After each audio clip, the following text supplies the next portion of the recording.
عراق فشار دەخاتە سەر ئەمریکا بۆ کشانەوەی ئەو هێزانەی کە هاوکارن بۆ شەڕی داعش لە ناوچەکەدا لە کاتێکدا هەردوو لە بەردەوامن لە گفتوگۆکان. بەرپرسانی پنتاگۆن دەڵێن هیچ پلانێک نییە بۆ کشانەوەی هێزەکانی ئەمریکا لە سووریای دراوسێ، بەڵام شیکاران دەڵێن ڕەنگە کشانەوەیکی تەواو لە ئاسۆدا بێت.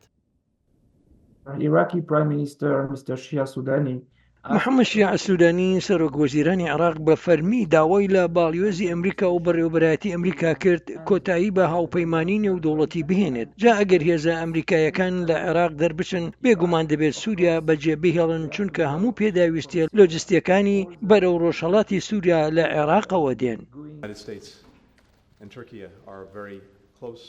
تورکیا و ئەمریکا ئەم ساڵ کۆبوونەوە ئاساییەکانی میکانیزمی استراتیژیان دەست پێ کردووە کە باز لە پرسە هاوبەشە ئاسایشەکان دەکات. دەست پێکردنەوەی دانوستانەکان نیشانەی باشتربوونی پەیوەندیە دووقۆڵیەکانە کە شیکاران دەڵێن دەتوانێت ڕۆڵی تورکیا لە ئەگەری کشانەوەی هێزەکانی ئەمریکا لە سووریا فراوانتر بکات.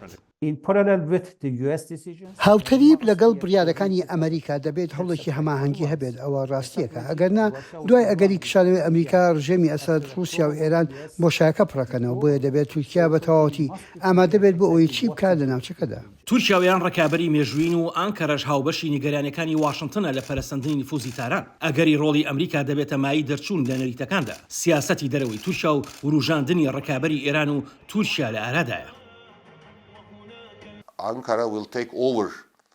ئەنکەرە ئەو شوێنە دەگریتەوە لە هاوکێشەی دژیان لە هاوسەنگی بەرامبەر ئێراندا.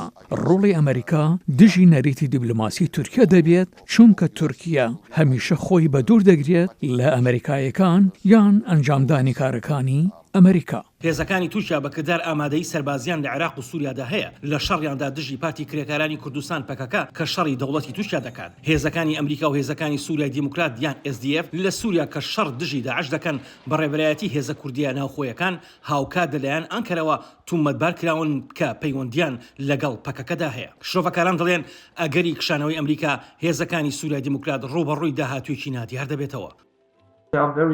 ئەوان زۆر لە داهاتوو دەترسن، تەنها چاوەڕێی پەرجوویەک دەکەن. ئێمە نازانین کام جۆرە پەرجوویەکە، چونکە لە دیوی دیمەشقەوە هیچ ئومێدێک نییە. لە تورکیاوە دەزانین کە تورک دەیەوێت لە ناویان ببات، هاوکات دەزانین کە ئەمریکا لە باکووری ڕۆژهەڵاتی سووریا دەکشێتەوە.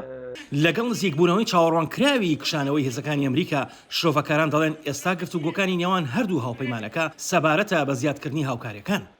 ئاسۆ جەبار بۆ راپۆرتی دۆریان جۆنس، دەنگی ئەمریکا.